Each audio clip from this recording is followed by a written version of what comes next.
Hi, everyone. It's 2 o'clock, so we're going to get started. Welcome to our virtual road trip webinar series. I'm Molly Berry with ATS, and it's my pleasure to welcome you on board today as we travel behind the scenes of an asphalt plant and asphalt paver to learn how asphalt is made and how it's paved. Before I introduce our experts, please turn your attention to your attendee controls at the bottom of your screen. Just a reminder, you're all in listen only mode. But if you'd like to join the conversation later, you can raise your hand and time permitting will unmute you so you can address our panelists directly. You can also type your questions into the Q&A box at any time. Today's co-pilots are TJ Young and Steve McReynolds. TJ Young has been working in the asphalt industry for 40 years, working with asphalt plant manufacturers, material producers, and as a consultant. He is currently the production manager at Duval Asphalt while maintaining his consulting and training schedule. Steve McReynolds is the Director of Operations here at ATS. He brings over 20 years experience in the industry, and 15 of those are with the Florida Department of Transportation. Steve is also contracted by Duval Asphalt as its quality control manager. And as I said, I'm Molly. I'll be your tour guide today, and I'll be addressing any questions at the conclusion of our trip.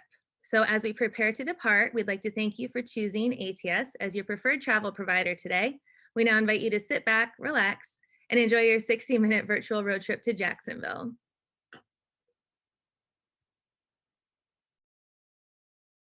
Okay, here we go, guys. Modern asphalt mixes are produced in our computerized asphalt facilities using a combination of different rocks and sand, which we refer to as aggregates, and liquid asphalt cement, which we refer to as the binder. Different types of aggregates are stored at the plant facility. And as you can see here, the different sizes of aggregates are going to be basically listed from left to right in this illustration for the purposes of our discussion.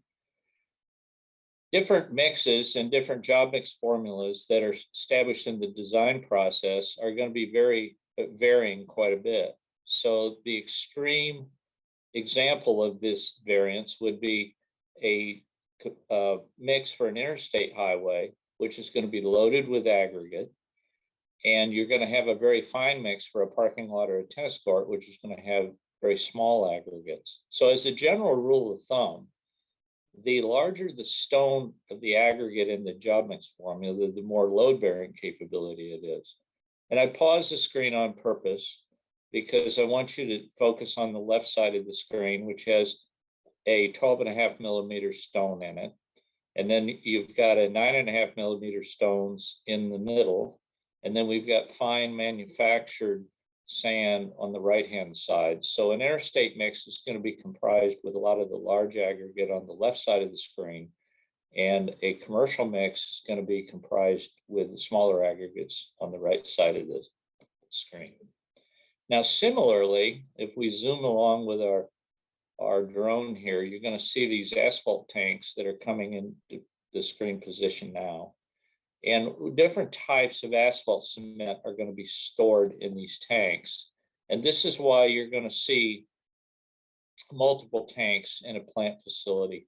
Some of these binders have performance enhancing additives in them, which make them more ductile, more durable, more resilient, and easier to come back under the stresses of the loads. So mixed formulas are going to be comprised of different aggregates and different asphalt cements. And this is why when you go into a facility, you're going to see different stockpiles and you're going to see different tanks. Now, the process itself is computerized. And I'm going to pause the screen again here. You're looking at the main screen of a computerized plant facility. All computerized plants and all the plants that are produced and all the different brands of automation today basically have the same features. Their appearance will be different, sort of like if you're flying a different airplane, the cockpit's going to look slightly different. If you go from a Ford to a Chevy, the layout's going to be slightly different, but all the key components are going to be there. And the operator is going to run this facility by computer. And on the left side of the screen here are these two monitors that you're looking at. You're really looking at three monitors here. The one on the left is what we call the main screen. It shows the flow of the different aggregates in the bins. It shows the flow of the asphalt cement. And all those green buttons there on the right side of that left screen are the start-stop buttons that allow you to start and stop all the equipment. The data management screen is on the right-hand side, and this is where you're going to call up your job mix formula, and you're going to establish a run for the plant. So you can pull up your job mix formula, you can pull up your production rate, and then you can hit what I call laughingly the Go Cat Go button, which kicks the plant on and will ratio the aggregate and the proper asphalt cement into the process. Just to be thorough here, the third monitor that you see on the top of your screen right now, those are the video cameras that are placed around the plant so the operator can see behind what he can, behind the equipment and see what he can't see out the windows. So different aggregates are going to be placed in these hoppers. We refer to these as cold feed bins. At the bottom of these hoppers or cold feed bins are variable speed belt conveyors, and they ratio the aggregate based on the job mix formula and send it off to the plant. Now I'm going to pause screen here again. You're going to see right here in this view the scalping screen that's positioned in all modern plant facilities. And those scalping screens are designed to remove oversized material, tramp material, deleterious material, what we laughingly refer to as the bricks and the blocks and the sticks that accidentally make their way into the hoppers and the feed bins. So the idea of the scalping screen is to protect the integrity of the aggregate flow. And as it flows through the scalping screen, and you can see a little plastic bag that's attached to this one right now. It's kind of humorous. But there's going to be the collecting conveyor and the scale conveyor that goes up to the plant facility. Now on this conveyor, there's going to be a belt scale, and it measures the aggregate flow. Later, we're going to tie the asphalt cement, and we're going to tie the reclaimed asphalt pavement products into this process. Now, because asphalt is a petroleum product, we have to dry and heat the material to get the asphalt cement to stick to it. So the cheapest way to do this is with a rotary dryer. This will have a burner embedded into it, and we're actually drying aggregate in a hot gas stream. We're going to have a view here of what it looks like in the middle when it's working. So aggregate works its way toward the fire or toward the burner, but actually this is a convective drying process primarily, and we're heating and drying the aggregate with this hot gas stream. As that's being done, a tremendous amount of dust and sand is being liberated in this airstream, because when you look at this dryer here and you watch it operate, you have to realize that steam expands like 3,600 times as it turns from water to steam. And so you're creating an increased gas velocity in this dryer. So we have ambient air being heated to 3,500 degrees in this flame. We have water being expanded into steam. And so the gas velocity coming out of this dryer, and we have a fan attached to the backside to evacuate the steam and to create the help assist in the product of combustion in that burner process. So this whole convective kiln, this drying process, has an airspeed inside of, depending on the diameter of the drum, and it's going to be anywhere from 50 to 80 miles an hour. So it's design related and it's production rate related. If you've ever stood on a beach and the wind's been blowing 30 or 40 miles an hour, you know how it can pick up sand particles and just throw them in the air. You're worried about your high dollar sunglasses, your cameras, your camera lenses. Well, there is a tremendous amount of small sand particles and dust being liberated from this process. And it's the job of the plant to ensure that those particles, because they've been designed in the job mix formula, are collected and returned to the process. And that's what these two square boxes that are coming into view are doing. The one on the left here is actually collecting the sand particles. In the air pollution world, we refer to those as primary collectors because they're collecting the primary large particles. And if you look at the bottom of this square box on the left side of your screen, you'll see a tip valve and a chute that takes those sand particles and takes them right back into the plant process. The larger box on the right is dealing with the fine dust particles. These are going to stay airborne very easily.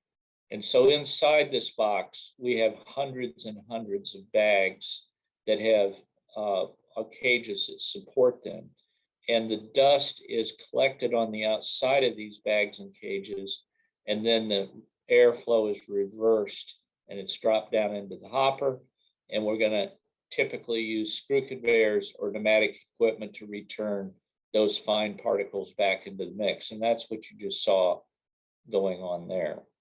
So if we stop and focus on this picture just a minute, you'll see the screw conveyor coming from the left side of the screen, and it's depositing the dust back into the aggregate flow that's coming down through that rotary dryer, that drying drum. You'll see right here on your screen, you'll see the burner for that dryer. And this particular plant has got a mixing drum associated with it. We'll talk about that in a minute.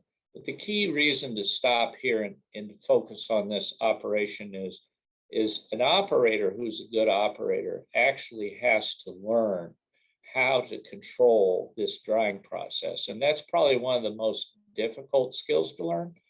The recipes, calling them up, the job mix formulas, setting the production rate, calibrating the plant, these are all computer-aided screens.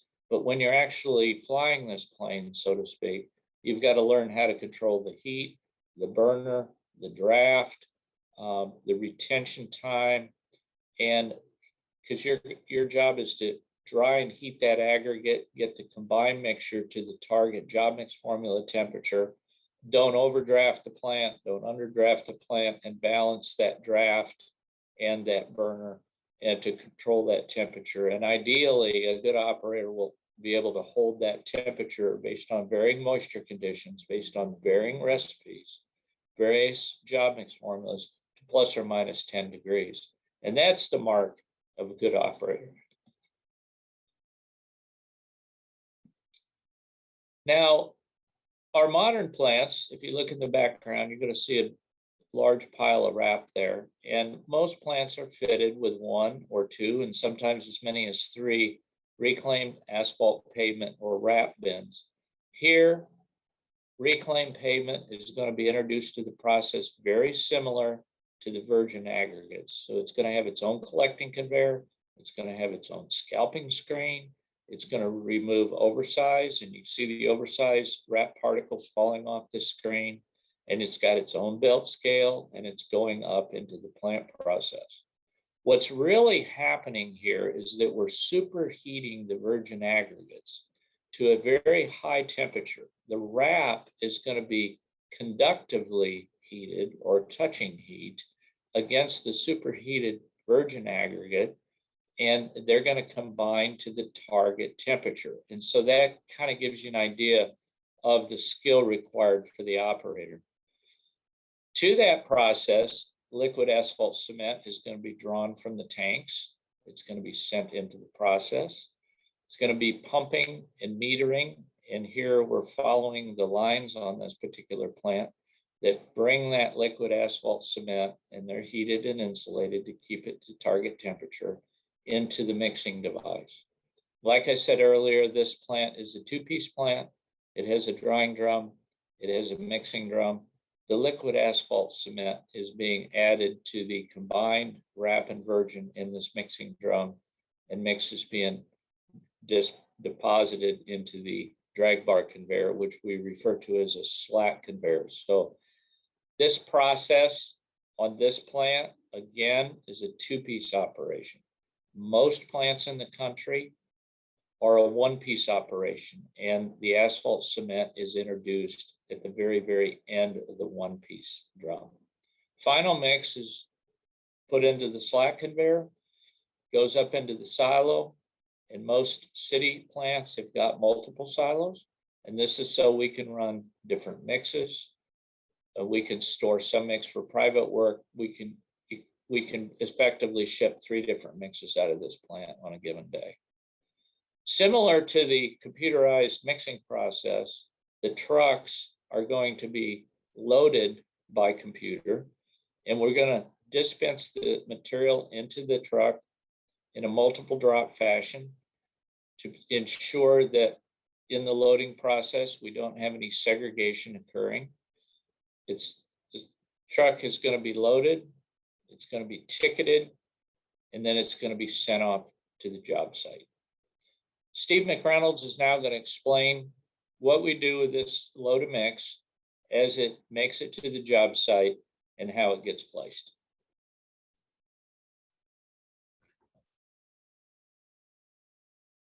Thank you, TJ.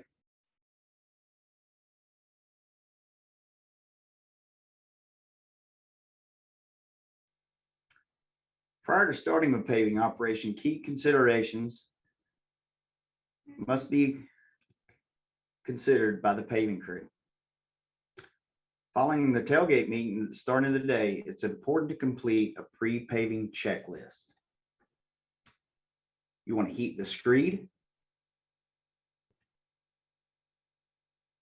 center your toe points,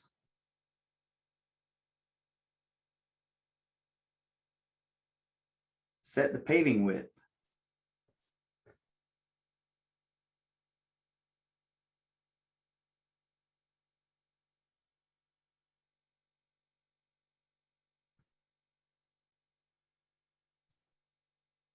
set the main screed crown,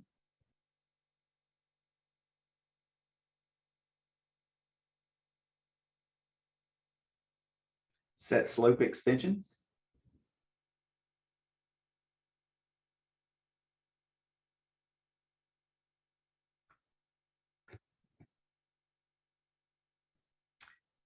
lower screed into starting position,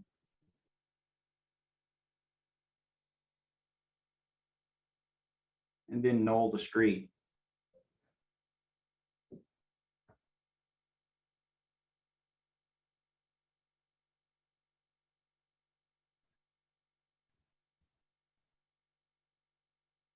Set the end gates to control the paving width of the mat.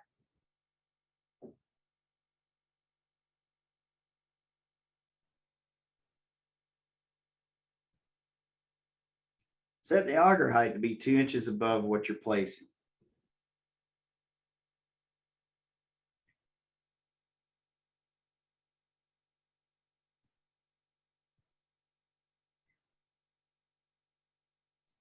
Set the feed sensors to keep mix flowing to the outsides of the gates. And now you're ready to fill your auger chamber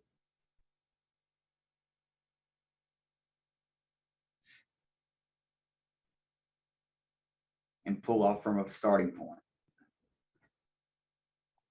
So prior to placing hot mix, tack, which bonds layers of asphalt together, must be applied. A clean surface is imperative and should be swept or blown off before application. Tack is typically an emulsion and must break before laying the asphalt. As the emulsion breaks, water evaporates and the asphalt is left on the road. You'll notice a change in color from brown to black when the emulsion breaks.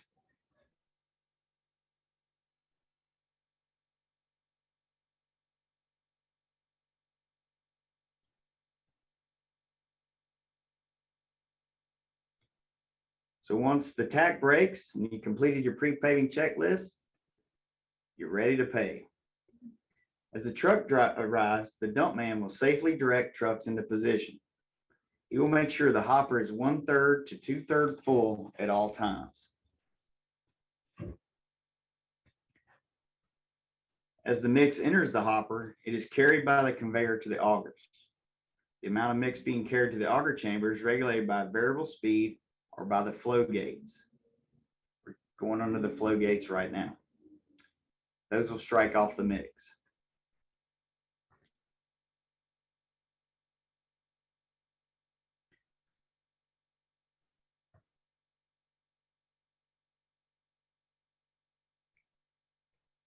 Once mix reaches the augers, it is distributed to the front of the screed. It is extremely important to keep a constant head of material in front of the screed. The screed takes this head of material and maintains the correct thickness as the material creates the mat. The screed also maintains the angle of attack so the correct thickness is achieved.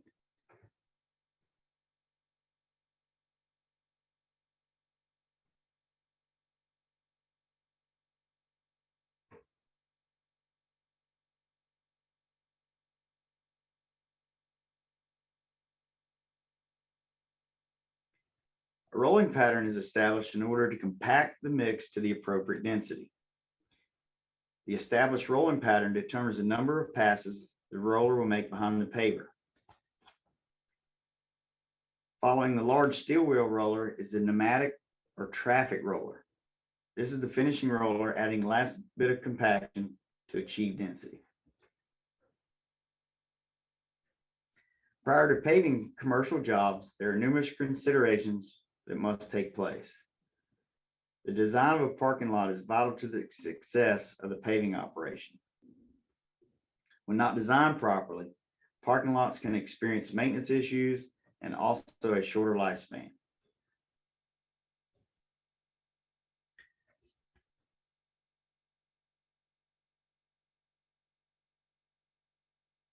The paving equipment is set at a certain size.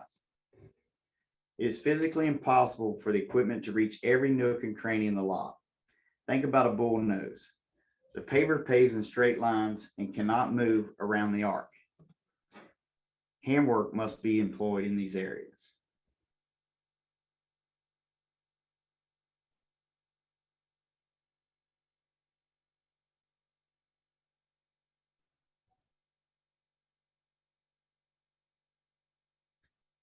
The base is extremely important. Imagine the parking lot as a cake. The top asphalt layer is like the frosting, and the base layer is like the cake. The frosting is only as good as the cake beneath it.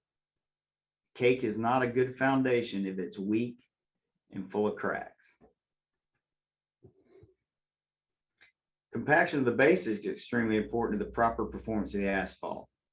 Be sure the subgrade is properly prepared and compacted prior to laying the base. Also keep in mind, the slope of the base will determine the slope of the asphalt. To ensure proper drainage, the base must be installed at the proper slope. The asphalt will follow the same slope when it's placed.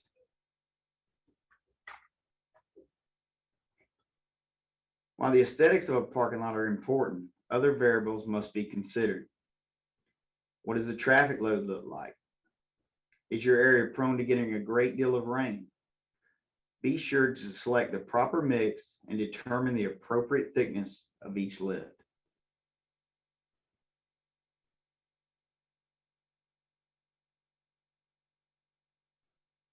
We mentioned how important the slope is when constructing the asphalt base to ensure proper drainage. Another consideration when thinking about drainage is to make sure there are enough drainage structures in the design to quickly and completely remove the water from the surface. Taking these considerations into account prior to the paving operation will help the overall job run efficiently and be a success.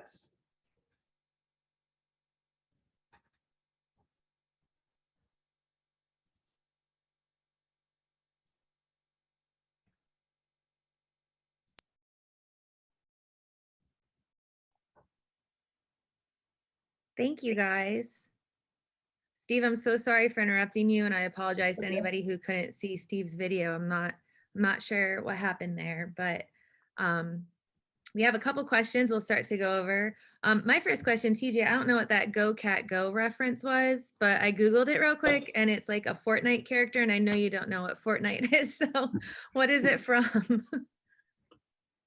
Well, there's generally with any plant computer, there's going to be a system start, sequential start, They use different terms for it. So once you initiate your computer screen, you call up your job mix formula, set your production rate, then you have to initiate the start sequence, which I laughingly refer to as the go button. So that will initiate the feeders, initiate the process. It starts timing out. There's a timing factor between the asphalt cement, the wrap, and the virgin aggregate, and it's all part of the calibration process. But day to day, the guys are going to check with the rest, check with the schedule.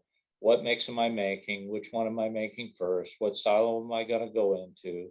What job mix formula? How much production rate I want to run? And then I'm ready to go and push the go button. All right. Easy as that. All right, great. Steve, I have a question for you. When applying tack to scabs, is it necessary when there is more base exposed than asphalt scabs? And you might want to explain what an asphalt scab is in case anybody on the call isn't aware of that term.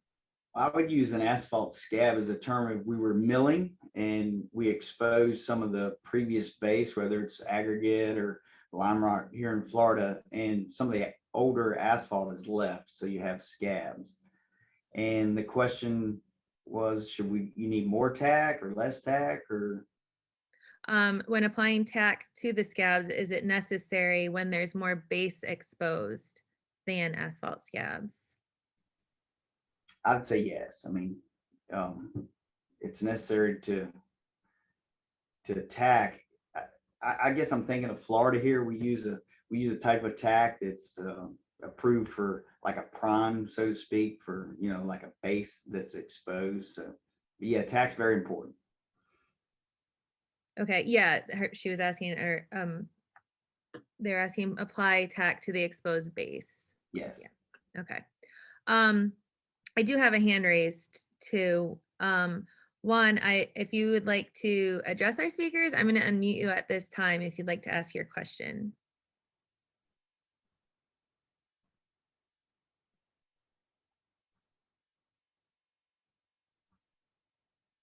Or you may have raised your hand because you couldn't see the video before, I'm not sure.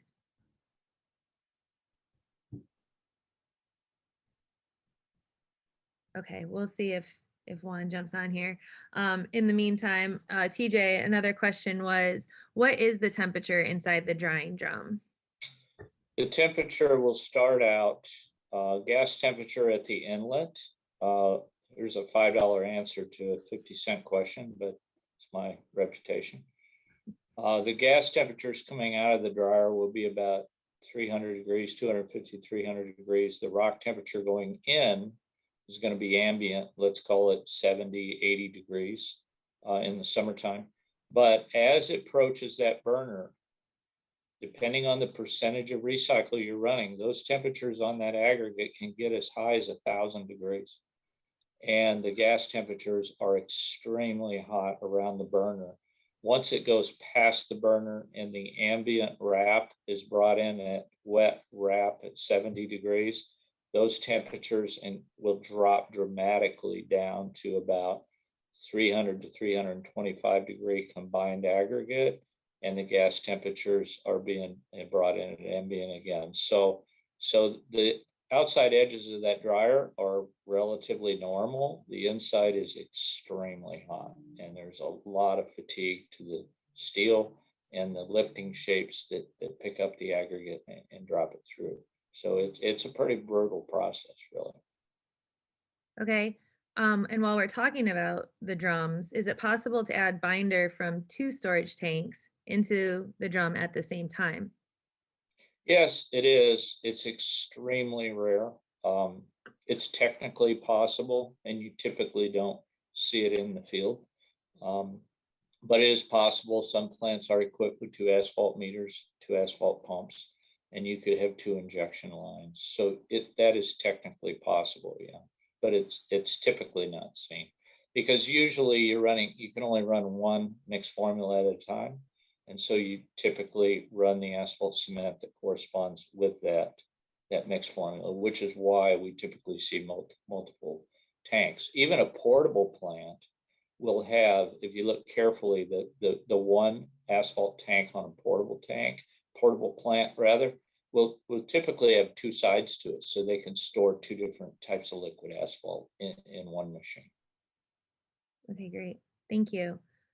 Steve, this one looks like it's right up your alley. What is the number one most important QC practice to prevent end of load segregation? The number one, oh wow,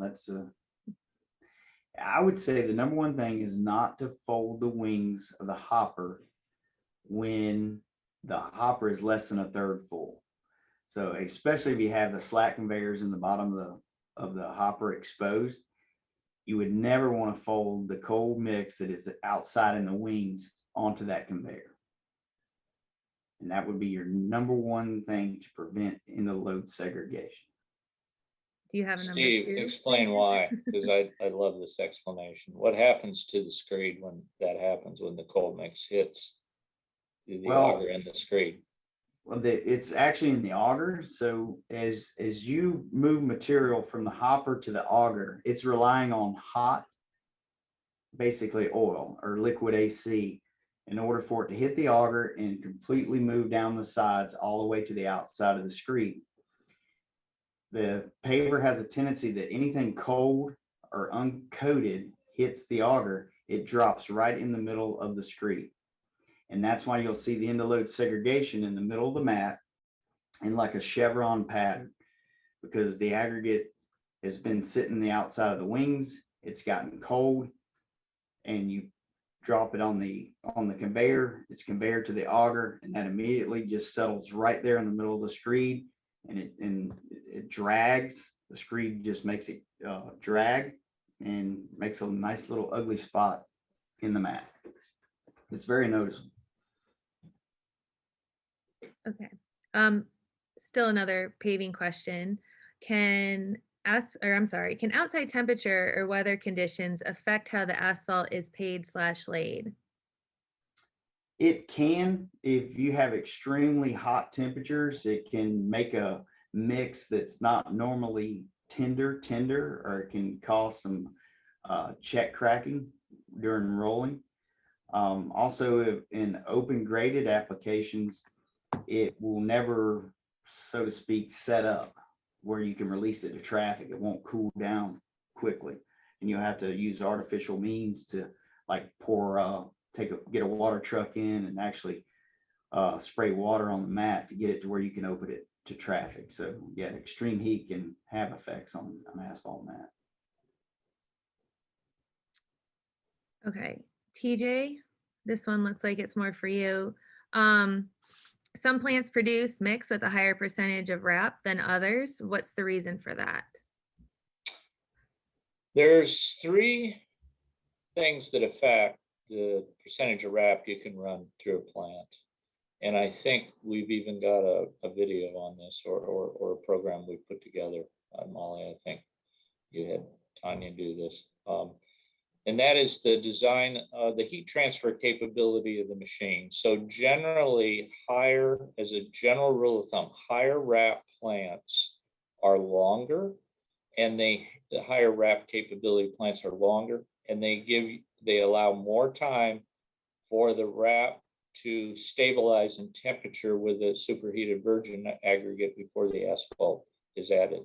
So it's the design of that drum itself when it was originally designed. How long is it, and how much time do you have between wrap entry and asphalt injection?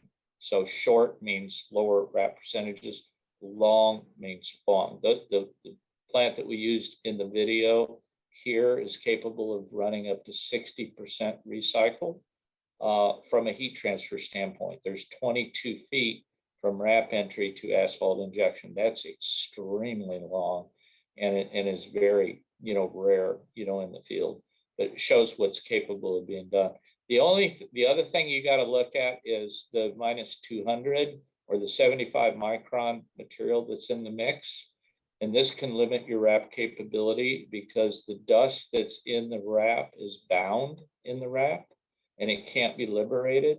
And so you can reach a limit because we have a dust to binder ratio in the job mix formula.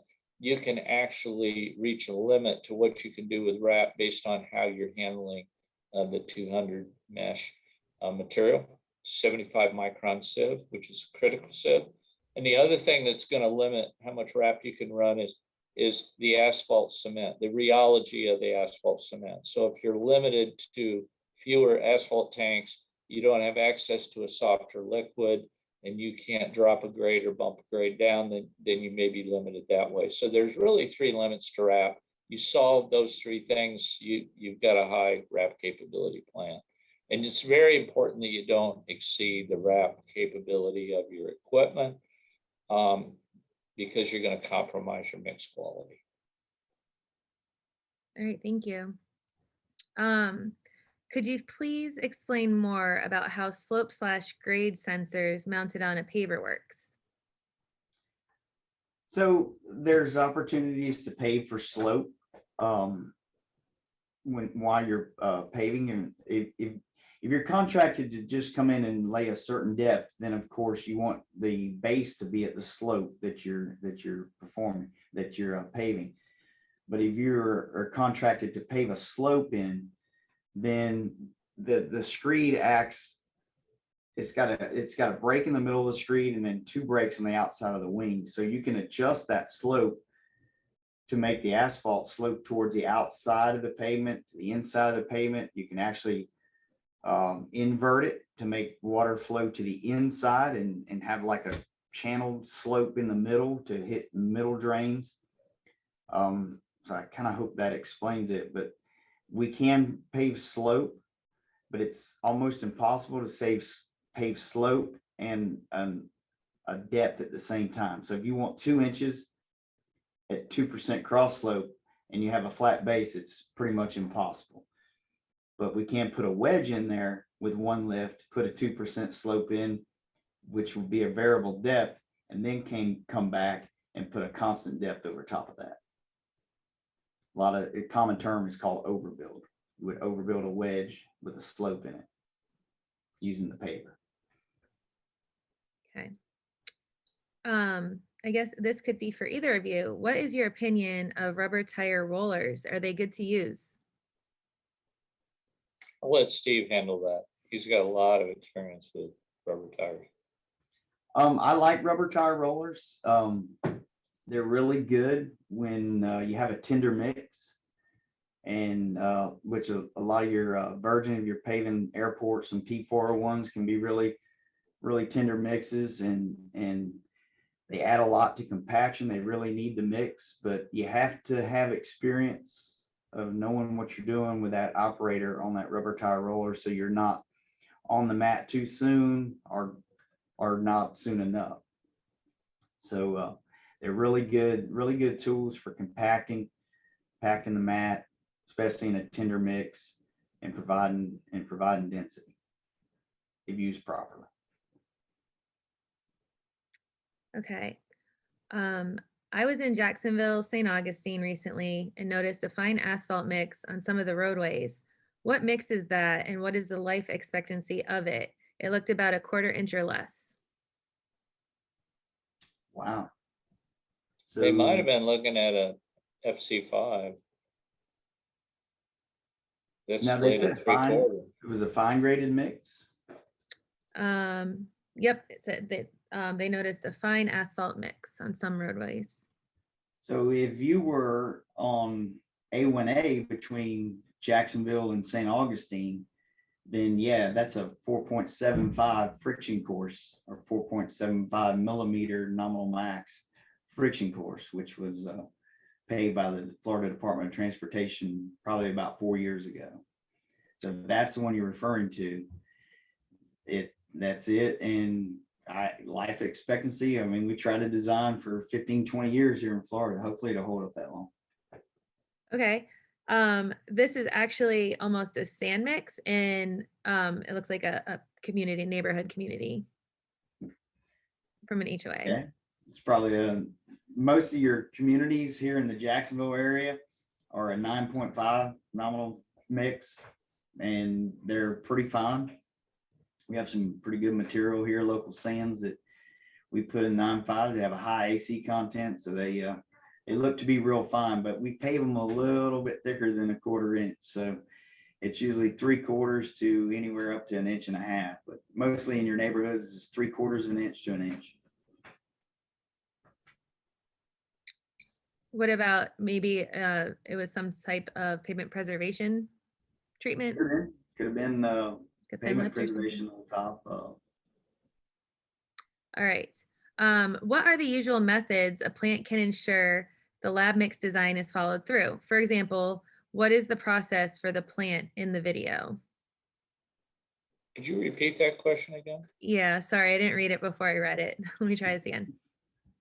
All right, what are the usual methods a plant can ensure that the lab mix design is followed through? So for example, what is the process for the plant in the video? Maybe how you take that mix design and in the lab they make the design, and then you multiply it 1,000 times in this large production facility. How do you, I think that might be what they're asking. It's a miracle. Yeah, I know it's Steve's modern day miracle. You're right. How do you take the recipe and make a mix out of it at the plant? The plant can make the exact recipe that's produced in the lab if it's given the percentages of the aggregate to run and the percentage of the asphalt cement. So they're going to take the aggregates that are in the stockpiles and they're going to come up with a percentage by weight. And literally, we just go to a mixed formula screen after the plant has been calibrated. So we calibrate each hopper for flow, speed to flow. So you get a 0 to 100% speed out of each hopper, and how much of that aggregate is going to come out of that hopper. And then the asphalt cement is calibrated with a meter for flow. And you literally just go to a screen, enter the job mix formula from the paper on the screen, and pick the production rate and hit the go button. And then typically, if Steve and I are working on a brand new mix, we'll usually do a trial batch, and we will produce, we like to produce like 80 tons of mix minimum. And so we'll generally produce 80 tons of mix, 4 loads of mix, and we'll sample load number 3. And then we'll take it back into the lab, break it all back down, and see if it matches the job mix formula. And if it doesn't, then it's to the, start scratching your head and figuring out whether the plant is improperly calibrated or what might be going on. But it's amazing, like Steve said, it's amazing, how well it really works. And that whole process at the plant level is really dependent on calibrations. And people that we do a talk, Steve and I do a talk on 7 habits of highly effective producers and pavers. And one of the key points there is that people that are always on top of their game are typically proactively checking their calibration values. And so they know their plant is in calibration. And they're proactively doing this and making sure that calibrations don't drift. So you can generally take a recipe right out of a job mix formula right out of the lab and run it and have success. And it just kind of blows your mind. You want to add anything to that, Steve? No, you summed it up very well. Okay. Thanks, TJ, for that. Hold on, let me make sure I'm on the right one. Yep. How difficult is it to meet environmental regulations with the asphalt plant dust exhaust system? TJ. Very easy. Very, very, very easy. In the last 30, 40 years, the air pollution control, the dust control equipment that we have on these plants allow you to control it at least 4 times better than federal standards. And so we routinely, all the manufacturers will in North America will routinely, and in Europe as well, can supply plants that can meet a discharge that's 0.01 dry grams per standard cubic foot, which is required in some cities here, which is 4 times better than the federal standards. So these plants are literally squeaky clean from a dust standpoint. One of the things that we look at in really dry climates is we want to look at the transfer points and emission control at transfer points, because most plants have wet aggregate. We generally don't have a visible emission problem at our transfer points on our belt conveyors and coming out of the hoppers. I've seen it in desert projects where water's got to be added to keep the ambient dust down. But the dust that goes from the dryer into the dust collector, it comes out literally just steam only.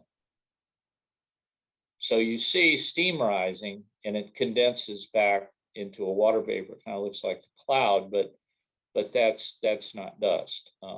Dust, if you go to school to learn how to do that, you'll see two plumes. You'll see the steam plume and you'll see the dust carrying out. But the equipment we've developed is very effective in this department. Okay. When making blend changes, what is the typical time you can expect to see that change come through in the plant from the time you make it till you load out? Okay, I'm going to answer this one, Steve. This is completely dependent on how well the plant has been calibrated with the timers. And that would be the time between the aggregates from each hopper, the time that takes the belt scale. The belt scale reads the blended material, the time the asphalt cement is added, and the time that the wrap comes in. So if your plant is calibrated very tightly, and then there's a thing called a PID loop, which generally the contractor doesn't have access to, but the manufacturer does, and I built plants for 20 years, is that when we set up a new plant, we adjust these PID loops, which is a process integral and derivative control, which allows it to ratio. So you can test this yourself, but a plant that's really, really tight, you can literally only have one kind of crossover load as you change mixes on stream. And these plants can change mixes on stream. So once you initiate them, you can call up another recipe and you can execute a mix change. If the plant is not tight in its calibration numbers, when it's set up, then you might experience a couple loads of crossover mix. And this is pretty easy to test, because what you can do is you can just test every load in your plant. Just make a change and test every load. If you're going to do that, you need to make sure if you're with a drum mixer plant, you're going to be going into a silo. You want to make sure you do not test the first load out of the silo, because when you first fill the silo, it's going to have a fill characteristic different in the cone than it does in the cylinder. So lose the first load, and then check the next load, check the next load, check the next load, and that'll give you an idea of how effective your plant is on making crossover mixes and how quick it can establish a proper hitting the job mix formula, right out of the box. You want to add anything to that, Steve? No. Once again, you summed it up very well. Modern day miracle. Okay, when is it best to use a track paver or a rubber tire paver? I think it's preference, but track pavers are good on unprepared soil. So if you're laying what we call a black base, so asphalt as a base, and you might have an unstable soil that you're putting it on, a track paver works very well in those situations. But it can be preference too. Some paving crews just like those track pavers, and some don't like them at all. So. Okay. This question, I'm dying to know the answer as well. Well, I know how difficult it is, but the secret to it, how difficult is it to find asphalt paving labor? It seems like a difficult job. All our industry, I think every industry is having workforce development struggles at the moment. Do you guys have any insight? I mean, listen, if you can figure out how to attract people into the paving industry, you have a huge career in personal development and consulting. Because yes, we're having a hard time attracting people into this type of work. It's very rewarding. It's a great career.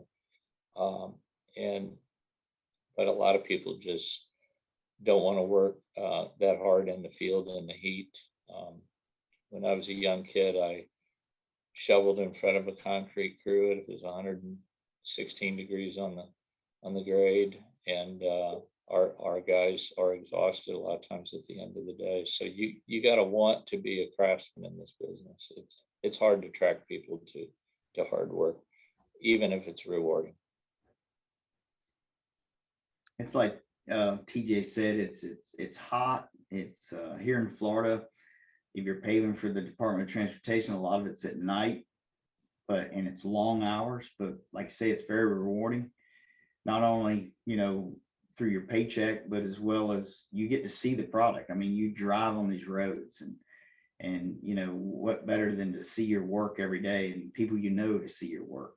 It's truly a craft. I mean, the paver does a lot of work, but it takes that 10 to 15 man crew to make that paving mat look good and last the 15 or 20 years. Okay, how often is a newly laid mat tested with a nuclear density meter, and how often is it cored? Can it provide information to the paving crew to adjust on the fly? Absolutely, it can. Typically, we start within the first 3 loads after it's placed. We start the rolling pattern, and we immediately initialize either the nuclear device or the non-nuclear device to start checking for density, to make sure with each pass of the roller that the density is coming up to achieve what we want to. After you establish that rolling pattern and you're kind of where you want to be, I would say every 1,500 feet is not a bad idea to put that nuke gauge or the non-nuclear gauge down and just keep monitoring the density. Normally in the Department of Transportation, it's randomly cored, just depending on the size of the sublot that you're paving in, but anywhere from 100 to 200 tons of core for acceptance is usually extracted from the mat on a random basis. Okay, and those are all the questions we have here. We have one comment. It says, "Good job, guys. You're both well respected in the industry." So thanks for that comment. Thank you. Sure, it's nice for those guys to hear that. And I agree. I love both of them.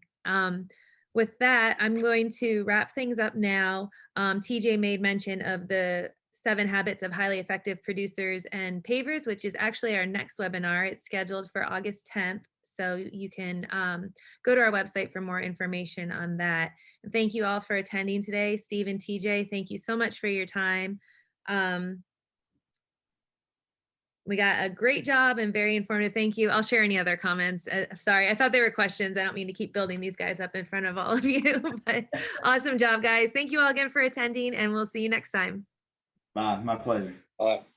Thanks, guys.